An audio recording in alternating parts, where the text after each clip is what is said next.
अस्सलामुअलैकुम। Face to face with Ayesha Bakhsh में आपको खुशामदीद कहेंगे। 3 मामलात आज के मंजरनामे पर वाज़ेह हैं।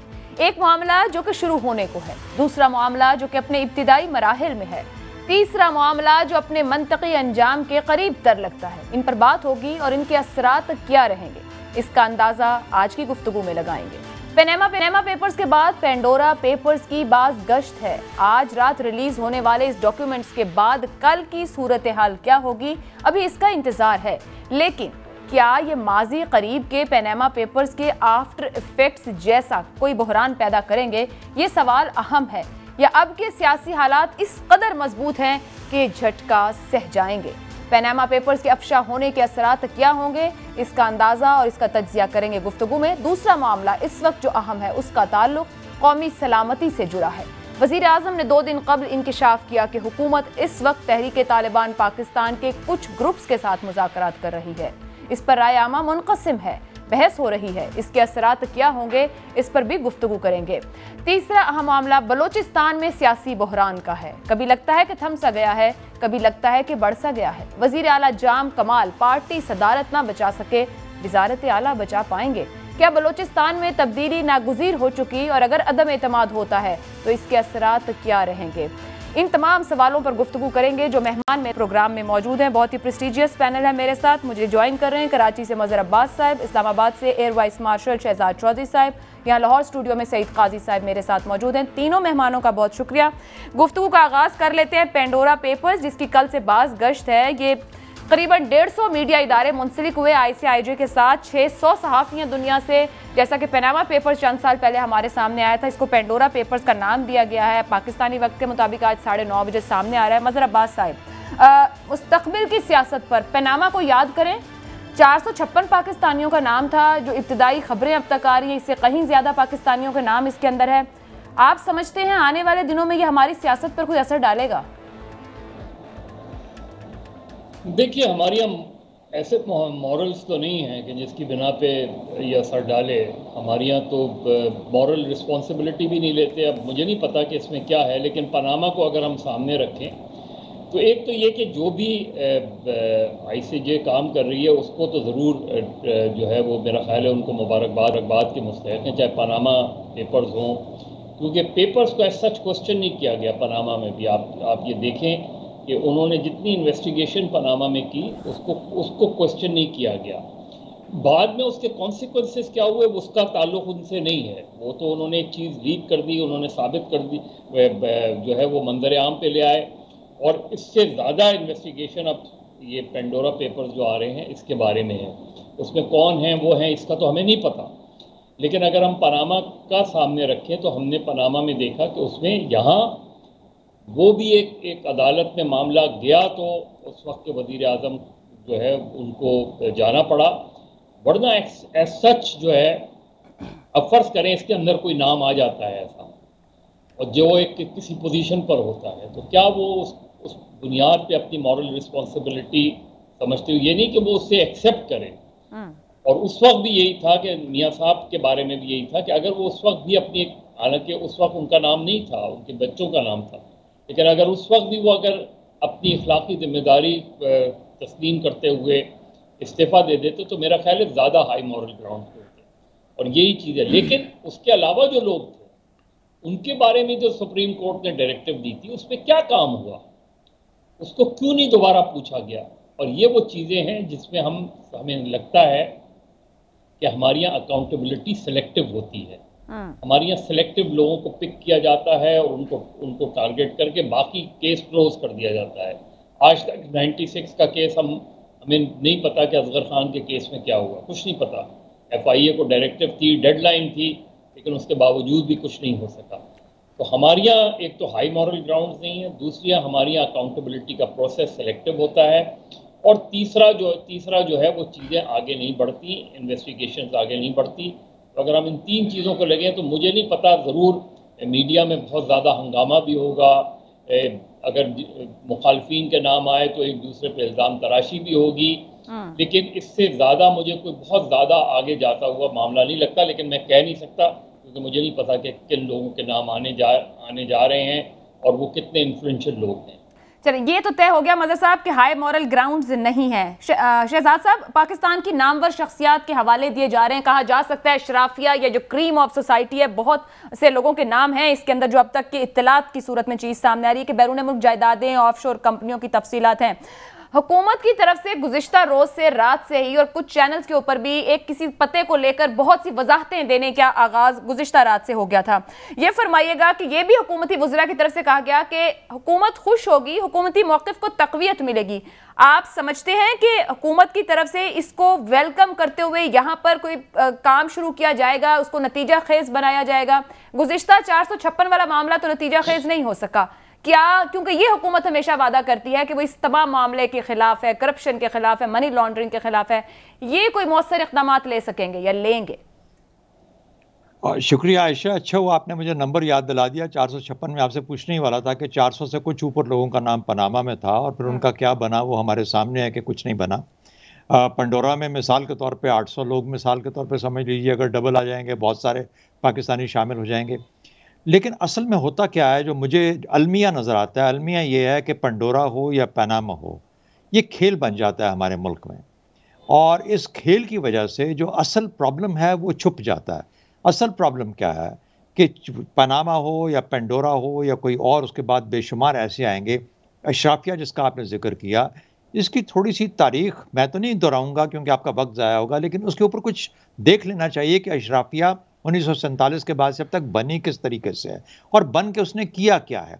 मसला यूं नहीं है कि पैसा यहाँ पर लोग उठा के बाहर ले जाते हैं, किस तरह लेके जाते हैं उसमें हमारी फॉरेन एक्सचेंज रेगुलेशंस बड़ी परमिसिव हैं, ख़ासतौर पर 1993 के बाद जो आई या 92 में, जबकि 90 में जब आए नवाज शरीफ साहब, बड़ी परमिसिव। उन्होंने ऐसे ही एक खोल दिया फॉरेन एक्सचेंज रेगुलेशंस को कि आप पैसा ले जा सकते हैं, डॉलर की शक्ल में वापस भी आ सकता है, ना कोई सवाल होगा। हालांकि वो एक बड़ी, जिसे कहते हैं, प्रोग्रेसिव पॉलिसी समझी जा रही थी, लेकिन यहाँ चूँकि हम जैसे लोग बैठे हैं तो हम जैसे लोग उसको, उस प्रोग्रेसिव पॉलिसी को, जो कि आम तौर पे इकोनॉमीज़ को आजकल सपोर्ट करेगी या उस ज़माने में सपोर्ट करती थी कैपिटलिस्ट इकोनॉमी को, लेकिन अब के ज़माने में या हमारे जैसे लोगों के बीच में लोगों ने उठा के भरमार दे मारी। अब ये नहीं समझ आती कि जो एक्सपोर्ट करता है वो पैसा वापस पूरा क्यों नहीं लेके आता, वो बाहर पार क्यों कर लेता है। जो यहाँ पैसा बनाता है जिस तरीके से भी मर्जी बनाया हो, वो डॉलर में कन्वर्ट करके हुंडी के थ्रू बाहर कैसे जाता है या वहाँ से वाइट होके वापस कैसे आता है, चाहे वो हाउसिंग में आए, चाहे वो कंस्ट्रक्शन में आए, चाहे वो किसी और तरीके से आए, चाहे वो किसी फॉरेन एक्सचेंज रेगुलेशन के आए। तो पहली बात क्या है कि जो पैसा सारा जा रहा है फॉरेन एक्सचेंज रेगुलेशन के अंदर, इस किस्म के लूप होल्स हैं, इस किस्म के सुकम हैं जो कि आज भी आपको इजाज़त देते हैं कि आप पैसा, एक ज़माना याद कीजिए, इससे पहले 90 से पहले, और जो मेरे साथ तो मेरे साथी हैं ज़रूर इसको जानते होंगे कि स्टेट बैंक की परमिशन के बगैर आप डॉलर खरीद ही नहीं सकते थे मार्केट से। स्टेट बैंक आपको ऑथराइजेशन देता था तब जाके आप डॉलर ले सकते थे, तो वो ज़माना था उस किस्म का। अच्छा, अब मसला एक और भी है इसके साथ, छोटा सा ऐड कर लीजिए, जहाँ पर यूएस वर्जिन आइलैंड्स हैं, यहाँ पर पनामा है, यहाँ पर ब्रिटिश वर्जिन आइलैंड्स हैं, जहाँ पे कि बेदरेग पैसा सिर्फ पाकिस्तान से नहीं दुनिया भर से जा रहा है। वो क्यों बंद करेंगे इस सारे मामले को? इमरान खान की ये बात दुरुस्त उन्होंने कही कि ये जो पैसा जो कि बाकी गरीब डेवलपिंग कंट्री से निकलता है या बाकी मुल्कों से मिलता है, वो सब का सब तो वहाँ जा रहा है। आयरलैंड में इनके यहाँ जो बड़ी कंपनियां, उन्होंने ये एक तरीका ढूंढा टैक्स बचाने का, वहाँ पे बड़ी कंपनियों के हेडक्वार्टर वहाँ शिफ्ट कर दिए। अब उन्होंने मिल मिला के G7 के अंदर फैसला किया कि कम से कम 35% कॉर्पोरेट टैक्स जरूर लगेगा। अच्छा, अब कहने का मतलब ये है कि अपना तो बंदोबस्त कर लिया, लेकिन हम जैसे मुल्कों का हाल ये है, तो ये पनामा हो, पेंडोरा हो, पाकिस्तान या अशराफिया आपको मार देती रहेगी। हमारा पैसा चोरी होके बाहर जा रहा है और लोग इसको परमिट करते हैं, कानून इसको परमिट करता है, और कोई तरीका नहीं है कि इसको किसी तरीके से मैनेज किया जाए। उधर ध्यान ज्यादा दीजिएगा, ये तमाशा तो चलता रहेगा, कभी एक पार्टी वर्सेस दूसरी पार्टी, लेकिन ये है सबसे इंपॉर्टेंट चीज जिसको क्या सर, तो फिर क्या ये हुकूमत भी रोक ना सकी? 3 साल इनको हो गए, इनका तो एजेंडा यही था, फिर बात तो वहीं आ गई ना। अब इनके सामने अगर इतना बड़ा पेंडोरा बॉक्स खुलता है, ये बेहतरी कर सकेंगे या इनके साथ बैठे लोग भी एक्सेप्ट करते रहेंगे कि जी हमारी भी ऑफशोर कंपनियां थी, 2 साल पहले भी थी, 4 साल पहले भी थी, हम सब लोग भी इसका पार्ट रहे?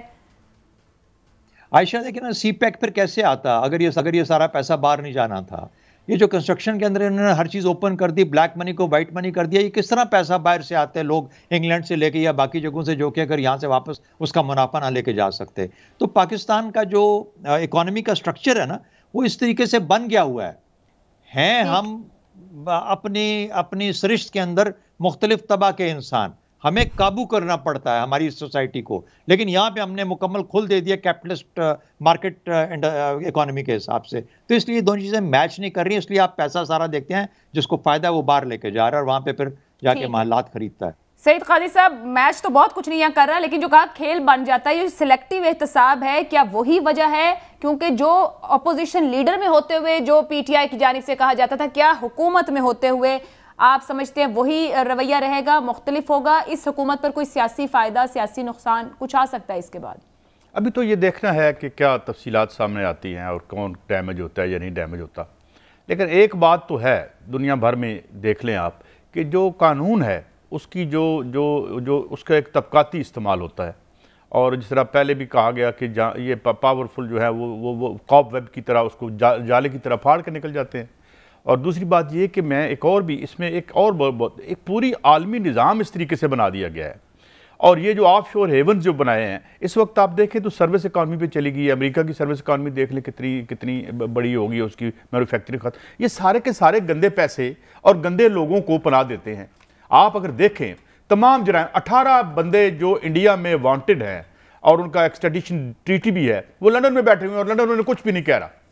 बुनियादी तौर पर आलमी इशराफिया इतनी बददियानत हो चुकी है कि वो खुद इन लोग अब तकरीबन 2.8 ट्रिलियन डॉलर जो है वो ट्रैवल करता है, जो ठेकों में से माल खाया जाता है, जो यहाँ पे रिश्वत ली जाती है, ड्रग मनी है, गन रनिंग है। तो ये सारे महफूज किस्म के जो है कारोबार बन चुके हैं और पूरी दुनिया में। और देखें ना, रबर स्टैंप बन गई हैं। अब ये इसने टैक्स लगाने की कोशिश की, इसने अमेरिकी सदर ने, क्या हुआ? नहीं लगाने दिया उन्होंने अमीर आदमी को टैक्स नहीं लगा वहां पे। वो 2.5 ट्रिलियन डॉलर का जो पैकेज लेके आया है वो नीचे होगा। तो ये इन्होंने काबू और कब्जा। और एक मैं आखिरी बात कह दूं, एक और बात, कमेंट ले लीजिएगा। आपने आलमी अशराफिया की बददियानती की बात की, क्या लोकल अशराफिया में दयानतदारी है? आपने वहां टैक्स की बात की कि अशराफिया पे नहीं लगा, तो यहाँ पर क्या हालात है? उनके बगल बच्चा है ना, ये उन्हीं के हैं। देखें, आपकी हुकूमतें ऑटो पे लगी हुई हैं इस वक्त। आपको जो है वो आप 1973 के कॉन्स्टिट्यूशन के तहत नहीं चलते। सर, हमें तो रियासत मदीना का पता है, आज भी अखबारों में इश्तिहार तो रियासत मदीना के छपे हैं ना। मानना है मान लिया करें, मगर हकीकत क्या है? हकीकत यह है कि आलमी मालियाती इदारे रन करते हैं इसकी मैशत को और वहीं जाके लॉबिंग करते हैं। इसहाक डार साहब को जब हुकूमत से निकाला गया था तो वहां भी जाके उन्होंने लॉबिंग की थी कि जनाब हमने इतनी खिदमत की थी, हमें वापस लेके आए। खान साहब आए तो उनको पता चला कि किस तरह हम क्लचेज में हैं, किस तरह से ये जब से वाशिंगटन, तो फिर उन्होंने क्या किया? उनके पास भी वहीं से लोग आए। मैं यही तो अर्ज कर रहा हूं ना, आपका स्टेट बैंक आपके पास नहीं है, आपकी वजारत खजाना आपके पास नहीं है, आप ऑटो पे लगे हुए हैं। तो आप ये कह रहे हैं कि वजीर आज़म इमरान खान इतने बेबस हैं? जो प्राइवेट सेक्टर है 80% मैशत को कंट्रोल करता है, 20% मैशत आपकी हुकूमत के पास है। वो जो 4 हैं उनको नुकसान में धकेल के उनको भी बेच देना चाहते हैं। ये जो फ्रॉड हुआ है, जो स्टील मिल्क को भी, ये ठीक ठाक चल सकती है, आज भी चल सकती है। तो ये निज़ाम है दुनिया का। और इसके खिलाफ जब आवाज़ उठती है, बर्नी सैंडर्स उठता है, उसे उठा के बाहर फेंक देते हैं। जेरेमी कॉर्बिन उठता है, पूरी की पूरी उसने इन पैसों को किसी फ्रेमवर्क में लाने का एजेंडा दिया था और जीत भी जाना था, लेकिन पूरे बैंकों ने उसके खिलाफ स्टेटमेंट दिए। यानी मैंने पहली दफा देखा कि बरतानिया का एक बड़ा बैंक जो है वो पॉलिटिकल स्टेटमेंट दे रहा है कि जेरेमी कॉर्बिन को नहीं जीतने देना आपने। तो ये एक राइट विंग दुनिया ने कब्जा कर लिया है इन्होंने। हम मजबूर और बेकस हैं, पॉलिटिकल पार्टीज पर इनके कब्जे हैं, वो लिमिटेड कंपनियां बन गई हैं। ऊपर जो पार्टी पावर में आती है ऊपर 4 सरमायादार बैठ जाते हैं। क्लोज कर दिया, ये क्या कि बेबस हैं तो बस अब हैं। मैं तो यही कह रहा हूं ना, आपकी कौन सी पार्टी है जो बुनियादी तौर पर हुकूमत के दावे और वादे की बात करूंगी ना, मंशूर की बात करूंगी, मजाक तो नहीं है ना सर? जिस दावे बात नहीं कर रहा, मैं ये कह रहा हूं कि क्या क्वालिटेटिव डिफरेंस है पीटीआई, पीएमएलएन और पीपीपी में जहां तक माशी एजेंडा है? कोई डिफरेंस मुझे बताएं, कौन सी राइट कौन सी लेफ्ट? सब सरमायादारों के खादम और उनके बूट पॉलिश कर रहे हैं, उन्हीं के लिए पॉलिसियां बन रही हैं। तो ये सिलसिला है, जब तक ये हैं ये हमारा माल जाता रहेगा और हम इस तरह देखते रहेंगे जी, ऐसे ही देखते रहेंगे। मजहर अब्बास साहब, ये तो इन्होंने क्वालिटेटिव डिफरेंस बता दिया कि हमारे मुल्क के अंदर भी नहीं हुकूमतों का नाम, अगर सिलेक्टिव एहतसाब की बात हो और अहम मामलात हमारे दाखिली इतने बड़े मामलात हैं, चेयरमैन नैब का मामला लेकर ऑपोजिशन लीडर से मुशावरत होगी या नहीं, इस पर मुख्तलिफ बयानात आते रहे हैं। आपके ख्याल में क्या चेयरमैन नैब को कंटिन्यू करवाया जाएगा या हुकूमत किसी तौर पार्लिमानी कमेटी अपनी आगे बढ़ते हुए मुशावरत की तरफ जा सकती है मौजूदा हालात में? देखिए, अभी जो सईद बात कह रहे थे वो ठीक कह रहे थे। देखिए, हमारे यहाँ क्योंकि अब यानी दुनिया में एक ही सुपर पावर है ना। पहले 2 निज़ाम हुआ करते थे और उनके दरमियान एक लड़ाई होती थी। एक कम्युनिस्ट इकोनॉमी होती थी, कम्युनिज्म होता था, कैपिटलिज्म होता था। अब कम्युनिज्म तो ख़त्म हो गया तो अब कैपिटलिस्ट इकोनॉमी है, कैपिटलिस्ट सारा स्ट्रक्चर है, इवन आपका मीडिया भी जो है वो इंपीरियलिस्ट जो है वो एजेंडे को लेके चलता है उनकी। आप इवन पाकिस्तान और इंडिया में एक बड़ी अच्छी किताब है, media imperialism in India and Pakistan. फिर मनी लॉन्ड्रिंग, जिसको हम कहते थे कि मनी लॉन्ड्रिंग का जो शोशा था ये 9/11 से पहले इतना नहीं था, क्योंकि 9/11 से पहले जो है आप पैसा पाउंड्स ले जा सकते थे, थाउजेंड्स और मिलियंस ऑफ पाउंड्स जो है आप यूके में ले जाते, यूएस में, वहाँ वो वेलकम करते थे इसको। लेकिन 9/11 के बाद कुछ रेगुलेशंस आई, कुछ रिस्ट्रिक्शंस आई, कुछ ग्रुप्स के बारे में उनके फंड्स जो है वो फ्रीज किए गए, और वो फिर उसके बाद वो सख्ती हमें नज़र आती है, वो सारी सख्ती शुरू हुई कि किस तरीके से पैसे को जो है रोका जाए, और टेरर फाइनेंसिंग, ख़ासतौर पर टेरर फाइनेंसिंग की टर्म 9/11 के बाद आई। तो ये इस वक्त एक ही सिस्टम है, उस सिस्टम को कोई चैलेंज नहीं कर रहा, और वो है कैपिटलिस्ट इकोनॉमी, कैपिटलिस्ट सिस्टम। उसको उस तरीके से दुनिया में चैलेंज नहीं किया जा रहा, कोई चैलेंजर नहीं है। चाइना का अपना लिमिटेड वो है, और वो बहुत बड़े पैमाने पे जो है वो अपने इंटरेस्ट को सामने रखते हुए चीज़ें करता है, लेकिन इससे ज़्यादा वो आगे नहीं जाता। अब हमारा प्रॉब्लम ये है कि हम कर्ज़ों में इस तरीके से जो है जुड़ गए हैं कि हम इससे निकल नहीं पाते, हम इससे निकल नहीं सक रहे। और हमारे यहाँ अब चाहे अभी आपने इमरान खान की बात की, देखिए स्टेटस को में रहते हुए कोई एंटी स्टेटस को आप पॉलिटिक्स नहीं कर सकते, ना पॉलिसी बना सकते। या तो आप उसको उस तरीके से चैलेंज करते हो, फिर चैलेंज करने के जो लवाजमात और कीमत है उसको अदा करने के लिए तैयार होते, तब तो बात होती। बाकी ये जो इंटरनल पॉलिटिक्स है, इंटरनल पॉलिटिक्स में आप मुझे नहीं समझते। मैंने अगेन फिर शुरू में जो बात की कि हमारी यहाँ मॉरल्स नहीं है, वरना तो चेयरमैन नैब को खुद अनाउंस कर देना चाहिए था कि जी मुझे नहीं कोई एक्सटेंशन चाहिए, मैंने अपने 4 साल मुकम्मल कर लिए, मैंने जो अच्छा दिया वो हिस्ट्री विल जज भी, ख़त्म होगी बात। तो आप ये डिबेट ही ख़त्म हो जाती, एक बयान से आपकी ये डिबेट ख़त्म हो जाती कि मुझे एक्सटेंशन नहीं चाहिए, ख़त्म हो गई बात। आप फिर तलाश करते रहते हैं किसी अच्छे आदमी को। बहुत इवन नैब के अंदर बहुत से अच्छे लोग हैं, मौजूद हैं, जिनको आप ऊपर ला सकते हैं, जिनको चेयरमैन नैब की पोजीशन पे ला सकते हैं। और भी कई पाकिस्तान में सिर्फ एक ही आदमी तो नहीं है ना। अब मुझे पता नहीं कि क्यों हम एक्सटेंशन को, और ये अच्छी क्लॉज है नैब की कि नॉन एक्सटेंडेबल पोजीशन, ये आपको देखें सुप्रीम कोर्ट में है ना कि चीफ जस्टिस होगा, वहाँ कोई कंट्रोवर्सी नहीं होगी, senior most person will be the chief justice of Pakistan, खत्म हो गई, क्लोज। यही इसका भी है कि चेयरमैन नैब की पोजीशन नॉन एक्सटेंडेबल ही रहनी चाहिए। अच्छा काम किया है, बहुत अच्छी बात है, किसी और अच्छे आदमी को तलाश करें, हो सकता है वो उससे भी अच्छा काम करे। इस डिबेट में जाने का मतलब ये होता है कि हम सिंसेयर नहीं हैं, हम अपने मकासद के लिए किसी को इस्तेमाल करना चाहते हैं या इस्तेमाल करवाना चाहते हैं, और इसी से इंस्टीट्यूशंस डैमेज होते हैं और इसी से इंस्टीट्यूशन नहीं बनते। ठीक है मदद साहब, बहुत ही वैलिड पॉइंट आपने उठाया, मगर हुकूमत के पास क्या ऑप्शन नहीं है, इस पर मजीद बात करते हैं ब्रेक के बाद।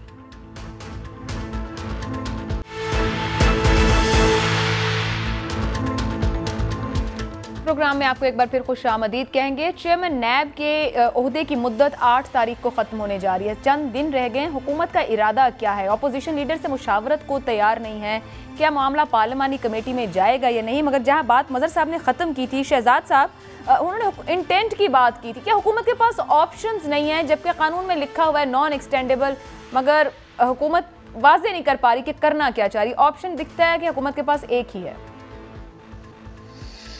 नहीं, ऐसा होना तो नहीं चाहिए कि हुकूमत के पास ऑप्शन एक ही हो, क्योंकि अगर ये खौफ हो कि मैं एक ऐसे आदमी के साथ किस तरह कन्वर्स करूं या कंसल्ट करूं जो कि ख़ुद नैब के स्क्रूटनी के अंदर है, तो मेरा ख्याल है उसका जवाब तो ये है कि जब ये वाले बने थे तो उस वक्त तो मेरे ख्याल में PMLN की गवर्नमेंट थी और खुर्शीद शाह साहब ऑपोजिशन में थे, लीडर ऑफ द ऑपोजिशन थे। उन दोनों की मुशावरत से ये लोग अपॉइंट हुए थे, और खुर्शीद शाह साहब फिर इन्हीं के हुक्म के नीचे नैब चेयरमैन नैब जो आजकल हैं वो आई थिंक काफ़ी अरसे से अब जेल में है या अस्पताल में, लेकिन जेल में नैब के ही प्रॉब्लम के नीचे, तो इसलिए ये तो बात काम नहीं करेगी। अच्छा, दूसरी बात ये मुमकिन है कि क्योंकि नैब के ऊपर अगर चेयरमैन के ऊपर किसी किस्म की मुशावरत मुकम्मल नहीं हो पाती और इनको रिटायर कर दिया जाता है, और नैब का चेयरमैन कोई नहीं अपॉइंट होता, तो कहा जाता है, मैं तो इतना ज़्यादा गहरा नैब को नहीं जानता, लेकिन कहा जाता है कि नैब चेयरमैन के पास कुछ ऐसी पावर्स और अथॉरिटी है जो कि फिर नैब का सारा काम ठप होके बैठ जाएगा अगर वो अथॉरिटी या एक्सरसाइज नहीं कर पाएंगे, उनकी जगह पे कोई नैब का प्रॉपर नैब का चेयरमैन नहीं होगा। अब ये एक्टिंग चेयरमैन को वो कर सकते हैं या नहीं कर सकते, मुझे उसका पता नहीं है, लेकिन ये वो पॉसिबिलिटी हो सकती है। तीसरी चीज़, और ये मैं पहले भी कह चुका हूँ, मेरा ख्याल है इमरान खान साहब या कोई भी हो, उसको ये पता है कि नैब चेयरमैन चले, इन्होंने तो कुछ काम किया, लेकिन जो कुछ नैब चेयरमैन को इससे बढ़ के बहुत करना चाहिए था वो नहीं हो पाया। तो इसलिए जो अगले 3-4 साल इन्होंने गुजार लिए हैं और थोड़ा बहुत काम किया भी, लेकिन जो बाकी अब साल डेढ़ रह गया है वो सिवाय तंग करने के ऑपोजिशन को और क्या किया जा सकता है। और जितना भी ऑपोजिशन शिकंजे में आएगी उतना उसका इमेज इलेक्ट्रेट में बहुत ख़राब जाएगा, चाहे वो शहबाज शरीफ साहब की कहानियाँ हों या जरदारी साहब की हों। तो मेरा ख्याल है कि ये एक तरह से पॉलिटिकल जिसे कहते हैं गेम प्लेइंग भी है कि आप जितना नैब के ऐसे निज़ाम को कायम रखें जो कि ऑपोजिशन को अपने सामने लेके या सियासतदानों को लेके सामने आता है, तो उसमें ऑपोजिशन के आमतौर पर लोग ज़्यादा आते हैं, तो उससे फिर इनको इलेक्टोरल फ़ायदे भी मिल सकते हैं इमेज बिल्डिंग के हिसाब से या इमेज की डिटीरिएशन के हिसाब से। तो ये मुझे लगता है 3-4 चीज़ें जिसकी वजह से ये शायद होल्ड आउट करेंगे और कोशिश करेंगे कि इनको कोई, जब तक कोई नया आदमी नहीं आता उस वक्त तक इनको अपनी जगह पर रखा जाए। सईद क़ायद साहब, हुकूमत मौजूदा चेयरमैन नैब को ही तौसीह देती है या अभी तय ही नहीं कर पाते, जैसे शहजाद साहब बात करें, अब फुल टर्म के बजाय इन्हीं को कंटिन्यू कराती हैं जब तक कोई नई तैनाती होती। हुकूमत के शफाफ एहतसाब का जो बयानिया है, आपके ख्याल में वो उस पर असरअंदाज होगा, असरअंदाज नहीं होगा? देखिए, एक तो कौन सा एहतसाब हुआ है यहाँ पे, मुझे बताएं ना, अदालतें बननी थी वो कोई नहीं बनी, मगर इनफैक्ट ये एक फैक्ट 3 साल में कोई एहतसाब नहीं हुआ। सईद क़ायद साहब, हुकूमत तो कहती है, नैब बताती है हम कितना खजाना। अरशद मलिक साहब वाला मामला था, वो देखें वो शेडी होके रह गया, उसके बाद वो अल्लाह गरीक रहमत करे वो दुनिया से चले गए, उनकी वीडियो आ गई, ठीक है जी, कई कहानी है उस पर हम बयान कर सकते हैं। तो रातों रात उनकी पहले तो कैसे हुई थी, अपॉइंटमेंट कैसे हो गई थी, एक पहले राजा साहब थे उनको क्यों उठाया, सारी कहानी अपनी जगह। मगर सवाल एक है कि भाई क्या हमारा जो इलेक्टरल सिस्टम है वो एक दयानतदार अपोजिशन लीडर और एक दयानतदार पीएम भी क्रिएट नहीं तख्लीक कर सकता कि जो 2 बंदों पर हम यकीन करें कि ये 2 नंबर बंदे को अपॉइंट नहीं करेंगे। इससे पहले पार्लियामान पे सवाल उठा रहे हैं ना, वो दोनों तो पार्लियामान से आ रहे हैं। मैं ये अर्ज कर रहा हूं ना कि क्या इतने अब we are corrupt to the core कि जो इससे पहले कमर जमान चौधरी था वो क्या था, मुझे बताएं ना। अच्छा, उसके बाद आपके प्रेसिडेंट साहब ऑन रिकॉर्ड कहते इसकी औकात है कि ये मुझे पकड़ सकता है। मुझे बताएं ना, हम कहां जाएं? मुझे नेक जज चाहिए, मुझे नेक साफी भी चाहिए, मुझे नेक जर्नैल भी चाहिए, मैं किधर से लेके आऊं? ये क्या निज़ाम है? ये किन लोगों के हाथ में आ गया है कि यार अब एक बात है कि कानूनी तौर पर तो शहबाज शरीफ साहब ने करना है, मगर शहबाज शरीफ साहब की जो कहानियां और जो बयान अंदर FIA में वो दे रहे हैं, उसके बाद अल्लाह मान अल्लाह फईज़ हम कहते हैं, इमरान खान को हम गलत कहते हैं कि भाई तुम्हें तो इसी से पूछना है। तो क्या ये लोग इत्तेसाब के इदारे चलाएंगे? इनके हाथ में है मेरी किस्मत। मेरे बड़ा सवाल आप उठा रहे हैं, सवाल है, ये सवाल है क्या एक पब्लिक ऑफिस के लिए इस्लाहात के लिए ऑपोजिशन की पार्लिमानी कमेटी के साथ बैठ सकती, तो चेयरमैन नैब की तैनाती के लिए भी फिर पार्लिमानी कमेटी में मैं ये कह रहा हूं कि क्या हो गया है, हमें किधर गई है वो छलनी जिसने तीसरी दफा इलेक्शन हुआ है? कहां है वो नेक लोग जिन्होंने इन लोगों को इलेक्ट करना है? पर वैसे ही मॉरल ग्राउंड्स के लिए क्या मॉरल ग्राउंड है? माशरे में जो है वही आएगा ना, नहीं रखना ना रखे, जो है वही आएगा। देखो जी, गरीब आदमी को तो इंसाफ मिलना कोई नहीं है, बाबा जो मर्जी नैब के चेयरमैन आ जाए। मैं इंसाफ इतना महंगा है इस मुल्क में कि इंसान सुप्रीम कोर्ट और हाई कोर्ट के आगे गुजरते हुए डरता है, ऊपर से वकला का जो माशाल्लाह आजकल बन गया सिलसिला। मगर सवाल ये है कि क्या हम एक पब्लिक ऑफिस के लिए दयानतदार बंदा नहीं ढूंढ सकते? क्या मामला है? सर, एक सवाल उन्होंने उठाया था कि फिर बात इरादे पे आ जाएगी, इंटेंट पे आ जाएगी, सिंसेरिटी सवाल या निशान बन जाए, क्या वो एग्जिस्ट करती है? देखिए ना, मेरी बात सुन, आज कहते हैं जी इमरान खान साहब को इस्तीफा दे देना चाहिए, बिल्कुल। नवाज शरीफ साहब को नहीं इस्तीफा दे देना चाहिए जो केस उन पे चल रहा है। सब इनमें से हर कोई अपने लिए मैं मासूम हूं, आप गुनाहगार हैं। क्या ये रवायत यहां मौजूद है कि यार एक जजेस में रवायत हुआ करती थी, किसी जज के खिलाफ रेफरेंस जाता था वो रिजाइन कर दिया करते थे। यहां पे रोजाना जो है वो जो खेल हो रहा होता है उसे कहते हुए और दोहराते हुए भी हमें डर लगता है। तो ये हो गया है, हम एक इंतहाई करप्ट एलीट के हत्थे चढ़ चुके हैं। ये है हकीकत, चाहे वो कहीं भी है, किस इदारे में भी है। बात कर रही है ऑर्डिनेंस को लेके कि मुलजिम की गिरफ्तारी का इख्तियार जो चेयरमैन नैब के पास क्योंकि वसी इख्तियार है उसको खत्म करने पे गौर है, कुछ फैसिलिटेशंस का बिजनेसमैन को उस पे भाई शराफिया की एक लड़ाई है इंप्यूनिटी की, अनटचेबिलिटी की। मियां साहब की क्या लड़ाई थी कि यार तुसी अनटचेबल हो तो मैं क्यों नहीं?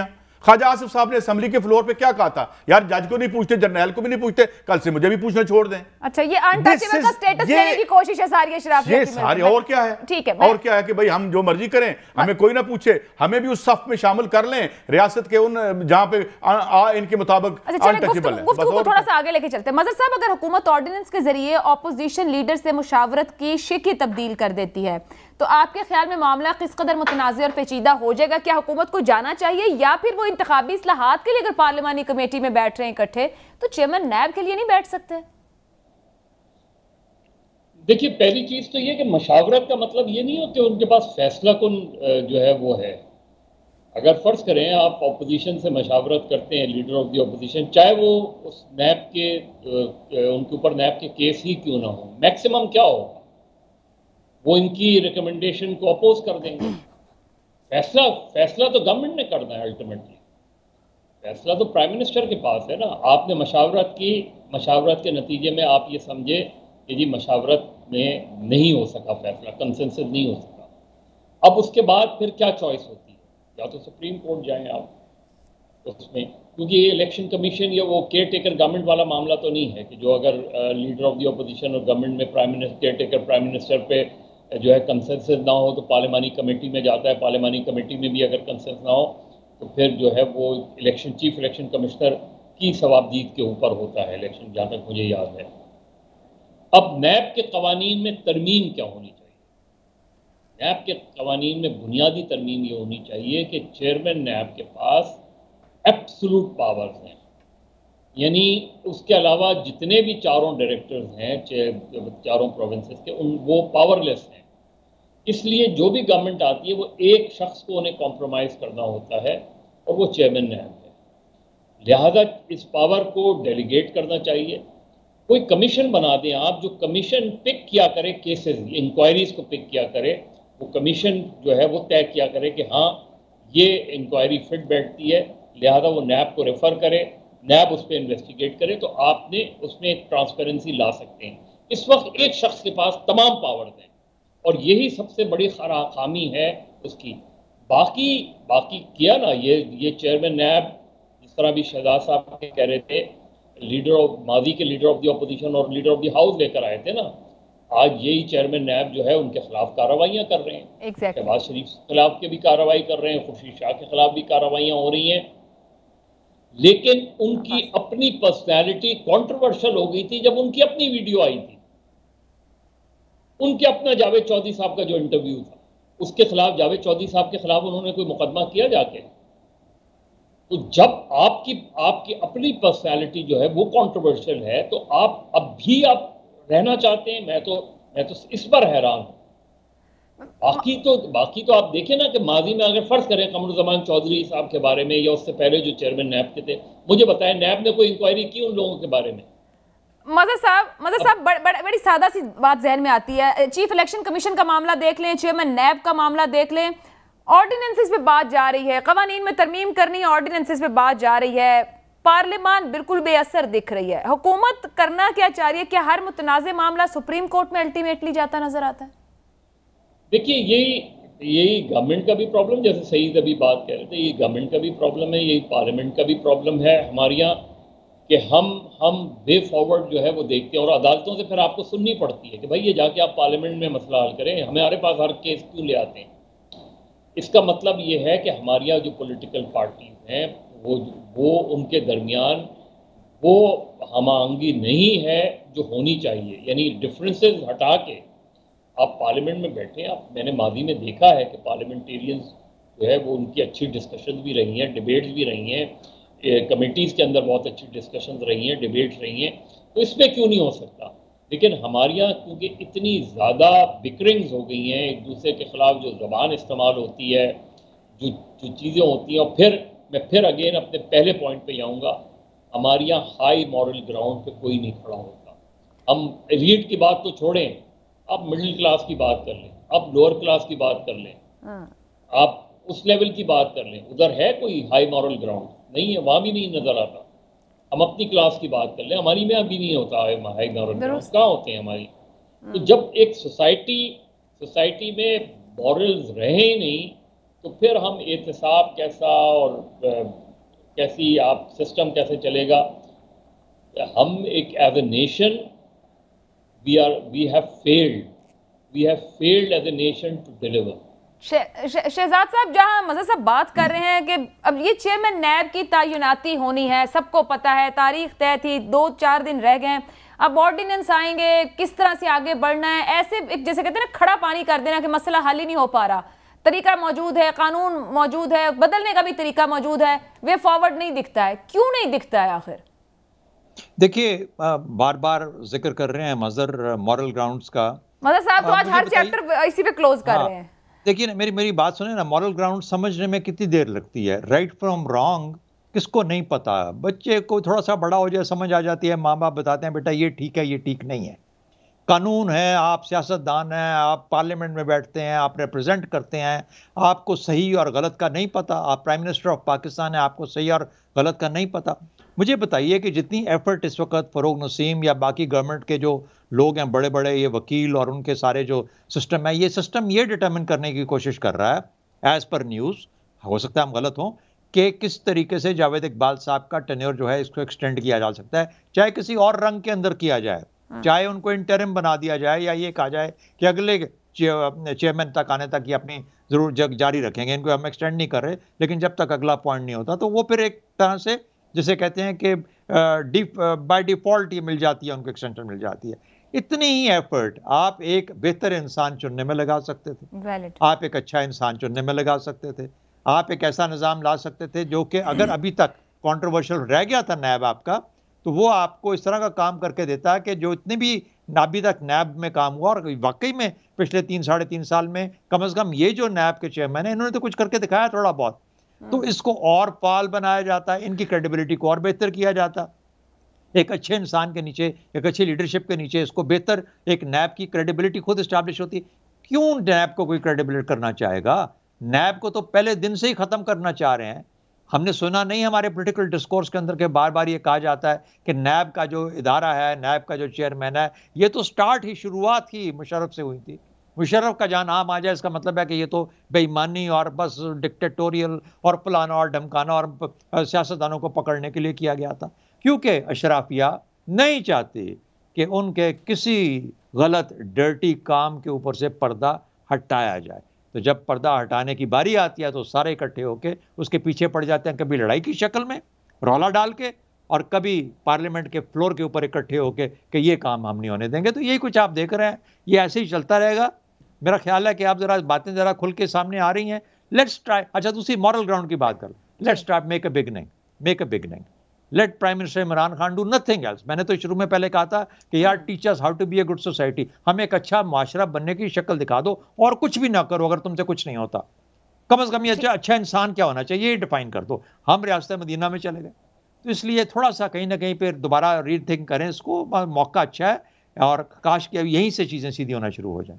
काश पर आकर बात खत्म हो जाए, तो फिर काश एक ब्रेक ले लेते हैं, ब्रेक के बाद गुफ्तगू का सिलसिला बढ़ाएंगे।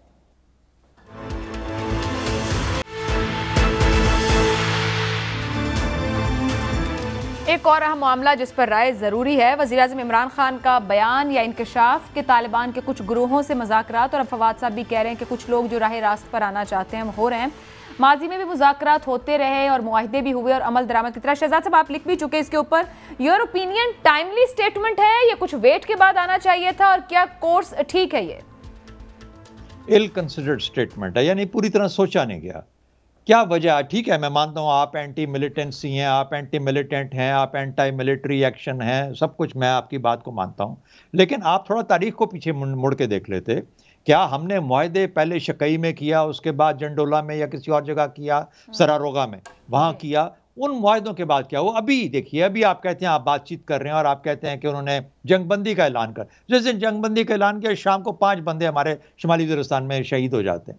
रोज़ाना का रोज़ाना 7, 9, 5, 4 रोज़ाना वहाँ पे शहीद हो रहे हैं। तो कहने का मतलब ये हुआ, ये कौन सी गुफ्तगू है, ये कौन सा अंदाज है? रियासत, जहां रियासत कमजोर हो जाए, जिस तरीके से अफगानिस्तान की रियासत तकरीबन जिसे कहते हैं मेल्ट डाउन में चली गई थी, वहां पे जब रियासत इस तरह चली गई, निजाम वहां पे मेल्ट डाउन में चला गया, तो आपने ये फिर कहा कि यार बातचीत करके हमें छुट्टी दे दो और आप जाके हुकूमत में बैठ जाओ, आप जैसे भी हो तालिबान, आप जाके बैठ जाओ हुकूमत में। आपकी क्या रियासत बिल्कुल मेल्ट डाउन हो चुकी है, और अगर नहीं हुई तो फिर इंतजार किस चीज का आप करें, वहां के यहाँ पे वो करें, आर्म्स ले डाउन करें, हथियार डालें, जितने भी ग्रोह हैं, जितने भी ग्रुप हैं। वो क्या कहते हैं, अफगानिस्तान में बात हो रही, क्यों उधर क्यों हो रही है, पाकिस्तान में क्यों बातचीत, यहाँ पे ले आओ, हथियार डालो, उसके बाद फिर हम देखते हैं तुम्हें कि तुम किस तरीके से इंसान पाकिस्तान के आइन के साथ चल सकते हो या नहीं चल सकते। और खुद वो डिक्लेयर कर रहे हैं। Just to give you an idea, Afghan Taliban ने क्या बोला, अफगान तालिबान ज़बीउल्लाह मुजाहिद क्या कहता है कि हम अफगानिस्तान की जो रीच है, जो पहुंच है, वो पेशावर और कोयटा तक पहुंचाना चाहते हैं। अब इसके पीछे अगर आपको कुछ और भी नजर आए, थोड़ी गहरी नजर से सोचिए कि जिनके बुनियाद पे, जिसको मिसाल बना के हम ये चेंज करना चाहते हैं, उनकी अपनी सोच क्या है। वो तो अच्छी आवाज बोल रहा है, पहले तो लोग कहते हैं ड्यूरेंट लाइन है ही, ड्यूरेंट लाइन है, बॉर्डर तो है ही कुछ नहीं, तो ये उसका एक और अंदाज है बात कहने का। उनसे इंप्रेस होके हम आज बातचीत के जरिए यहाँ पे काम, और फिर वही लोग जो कह रहे हैं कि हम किसी आइन को नहीं मानते जब तक तुम ये नहीं करोगे, तो इसका मतलब है एक बड़ा ही क्या कहते हैं, डिक्टेटिव किस्म का उनका अंदाज है बात करने का, उनका बातचीत का अंदाज है। मेरा ख्याल है पाकिस्तान की रियासत अभी इतनी कमजोर नहीं हुई कि उसको बातचीत करनी पड़े, इनको राह रास्त पे लाना और रद्दुल फसाद करना ही पाकिस्तान के लिए बेहतर है। रद्दुल फसाद ही बेहतर है। सोसाइटी में इमोशन भी बहुत ज़्यादा है। वज़ीर आज़म की स्टेटमेंट के बाद जाहिर बात है माओ ने अपने बेटों की जानें दी हैं। आज भी सरहदों पर हमारे फौजी भाई अपनी जान दे रहे हैं, और जिस तरह शहजाद साहब जिक्र कर रहे हैं, जिस तरह के स्टेटमेंट वहाँ से आ रहे हैं, सईद काजी साहब, टाइमिंग बड़ी अहम है ये देने की बात। हमें ये पता है हमने ग्राउंड पर शिकस्त दी है इन तमाम ऑपरेशंस में, और उसके बाद इस तरह की बात कहना और फिर उनकी जानिब से कंडीशंस की बात सामने आना। पाकिस्तान इतने बड़े खतरे से निमट चुका है, ताकत खत्म हो गई, मुज़ाकरात की जरूरत रियासत पाकिस्तान की, हुकूमत पाकिस्तान को नहीं है उनसे योर से। देखिए, एंगेजमेंट जो है वो तो होती है जंगों में भी, जो मुल्कों के दरमियान भी जंगें हो रही हों। बहरहाल ये हमारा मसला ये है कि देखो ना, हम असल इशू क्या है। असल इशू ये है कि हम एक जदीद रियासत की तश्कील में कामयाब हो पाए हैं, जिसे कौमी जमहूरी इनकलाब कहा जाता है, जो इंडस्ट्री रेवोल्यूशन के बाद यूरोप में हुआ था। तो ये एक हम यहाँ पर पैबंदकारी की गई, तो इसलिए ये कंडीशंस हमें भुगतनी है। ऊपर से एक वीक सरमायादारी निज़ाम जो है वो कितना इस रियासत को आगे फैला सकता था। ऊपर से क्रोनी कैपिटलिज्म आ गया, वारदात के अंदर वारदात शुरू होगी। एक निज़ाम ही वारदात पर मबनी है और उसके अंदर और मजीद वारदाती गुस्से हैं, तो फिर यही होता है। देखें ना, आपके हेल्थ के क्या बजट हैं, आप लोगों को कैसे जोड़ सकते हैं। एक रियासत कैसे जोड़ती है, क्या वो इस तरह जोड़ती है कि अगर पहाड़ पर एक अकेला मकान है तो सड़क लेके जाती है, वहां जो है वो बिजली का खंभा लेके जाती है, लोगों के स्टेक क्रिएट करती है। यहाँ 1.5% अशराफिया के अलावा किसी का स्टेक ही कोई नहीं है। तो और हमारे मैं चकवाल से हूँ, मैं बहुत से लोगों को जानता हूँ जो मेरे अजीज़ व अकारब हैं, जो हमारे दोस्त शहीद हुए, जो मेरे गली मोहल्ले में मैंने देखा। एक बड़ी तकलीफदेह दास्तान है ये जो हम, मगर ये है कि ये जिम्मेदारियाँ पूरी करें अपनी, एक जदीद रियासत बनाए, यहाँ पे एक बेहतर मैशत को लेकर आए, और लोगों के स्टेक्स हों, हम लोग जुड़े, हमारे साथ जुड़े। हम क्या करते हैं, हम तो रियासत की छत्र छाया से नीचे से निकाल रहे हैं। नौकरियां देना साड़ा काम ही नहीं है, रियासत तो नौकरियां दिया ही नहीं करती। अच्छा भाई, वजीरों को तो मैंने नौकरी दे रखी है, मेरी जेब से उनका पेट्रोल जाता है। तो जब आप इस किस्म के विजन और इस किस्म की इकॉनमी के साथ एक रियासत को चलाने की कोशिश करेंगे, तो ये उसका लाजमा है, उसके साथ आप करना पड़ेगा। कभी आप बात करेंगे, कभी आप लड़ाई करेंगे, हाथ पैर मारते रहेंगे जिस तरह है। तो मेरे ख्याल में कुछ करें, हमें अमन की जिंदगी दे दें, ब्रेड एंड पीस, यही है हमारी। और ब्रेड एंड पीस तो फिर सही स्ट्रेटेजी से आ सकता है। मजहर अब्बास साहब, मुख्तलिफ रद्द-ए-अमल आए ग्रुप्स की जानिब से। एक ने जंगबंदी की बात की, बाकी सब की तरफ से मुस्तरद करके बहुत सख्त किस्म के बयानात भी दिए गए हैं। कामयाबी के इम्कानात की मैं बात करूं, लेकिन उससे पहले क्या प्राइम मिनिस्टर का कैलकुलेटेड स्टेटमेंट है या हस्बे मामूल नारा है, मैं इस पर बिलीव करता हूं और मैं ये कर दूंगा? मेरा ख्याल है बिल्कुल नहीं देना चाहिए था ये बयान। इस बयान से बहुत, इसके बयान के बड़े रिपरकशंस होंगे, सिर्फ लोकली नहीं इंटरनेशनली भी होंगे। हम क्या रहे हैं, वज़ीर आज़म क्या रहे हैं। वज़ीर आज़म आज से पहले हुकूमत पाकिस्तान का क्या मौक़िफ़ था और अफ़गान तालिबान का क्या मौक़िफ़ था कि हमारा TTP से कोई ताल्लुक़ नहीं। पाकिस्तान का क्या मौक़िफ़ था कि जी अफ़गानिस्तान की तालिबान अलग हैं, ये अलग हैं। आज कौन सालिसी का किरदार अदा कर रहा है और कहाँ कर रहा है, आप किधर मुज़ाकरात कर रहे हैं? आप अफ़गानिस्तान की सरजमीन पर अफ़गान तालिबान के ज़ेर साया मुज़ाकरात कर रहे हैं कि आप TTP को क्या कंसेशन दे सकते हैं। ये बात हो रही है, हथियार की बात तो बात की है, और ये वही चीज़ है जो 2013 में हुई थी, और 2013 का अल्टीमेट फिर नतीजा क्या निकला। जिस मुल्क में गैर रियासती अनासर रियासत से ज़्यादा ताकतवर हो जाएं, वहाँ रियासत चला नहीं करती। आप गैर रियासती अनासर से मुज़ाकरात कर रहे हैं, आप सिर्फ इनसे ही नहीं, आप बाकी भी। मदर साहब, कतई कलामी की माजरत, क्या मुज़ाकरात ही ना करते या ये बयान देना अर्ली है? देखिए, मुज़ाकरात आप कहाँ करते हैं? मुज़ाकरात तो शराइत की बुनियाद पे होते हैं ना, सिर्फ आपकी शर्त तो नहीं है, उन्होंने भी शराइत रख दी हैं। अब आप क्या उनकी शराइत मानेंगे? अगर उनकी शराइत माननी थी तो फिर ये लड़ाई क्यों लड़ी थी, और फिर इतने हज़ारों लोग क्यों मार दिए गए उसमें? तो आप, पहली चीज़ वही है कि पहली चीज़ ये कि आपने आम माफ़ी की दरख्वास्त आई थी क्या सदर आरिफ अलवी के पास, जो आपने कहा कि हम मशरूत, उन्होंने उनकी तरफ से तो कोई दरखास्त नहीं आई, आपने खुद ही फैसला कर लिया। और फिर फैसले की कोई बुनियाद होती है ना। आप, पहली चीज तो ये होती है कि आप सरेंडर करें, हम आपको ये अश्योर दे रहे हैं कि आपको गिरफ्तार करके या मारा नहीं जाएगा, लेकिन आप सरेंडर करें। आप सरेंडर करने के बाद मुज़ाकरात होते हैं। सरेंडर करने के लिए मुज़ाकरात जंगों में हुआ करते हैं। जंग और दहशतगर्दी में फ़र्क करना पड़ेगा कि एक जंग के दौरान, मैदान जंग में जब आप बात करते हैं वो मुख्तलिफ होती है, और जब आप जो है प्रॉक्सी वॉर्स के अंदर इन्वॉल्व होते हैं, कोई ग्रुप्स, उनसे बात मुख्तलिफ होती है अंदाज में करने की। तो मेरा ख्याल है, और फिर जब बातचीत की जाती है तो अभी तो इनिशियल चीज़ें हैं ना, आपने अभी ही पब्लिक और इंटरनेशनल फोरम पे बात कर दी। मुज़ाकरात एंगेज करना तो किसी के साथ भी आप एंगेज कर सकते हैं, उसकी बुनियाद क्या होनी चाहिए, ये मेरा ख्याल है वादे नहीं है, क्योंकि मुझे आप किसी को नहीं पता कि किन लोगों से बातचीत हो रही है, क्या और किन लोगों से बातचीत नहीं हो रही है। ठीक है, बड़ा वैलिड सवाल है शहजाद साहब। क्या आगाज यहां से नहीं होना चाहिए था कि तालिबान के ग्रुप हथियार डालकर आईने पाकिस्तान को तस्लीम करें, फिर रियासत पाकिस्तान बातचीत पर आएगी?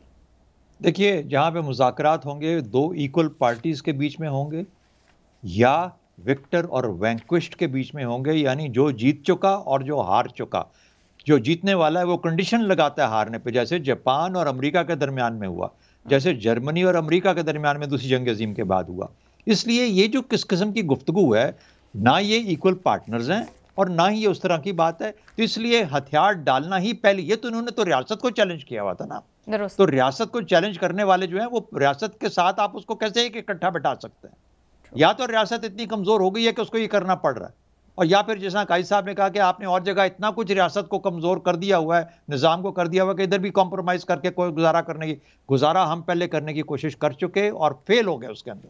दुरुस्त। अब उसको नहीं दोहराना। हम काटे हुए हैं, हम मारे हुए हैं उन वायदों से, हमें नहीं उस रास्ते पे चलना। बड़ी सीधी सी बात है, हथियार डालो और पाकिस्तान वापस आओ, पाकिस्तान के आइन को तस्लीम करो। दुरुस्त। माजी को दोहराना नहीं, बल्कि से सीखना है। तीनों मेहमानों का बहुत बहुत शुक्रिया। इजाजत दीजिए, अल्लाह हाफ़िज़।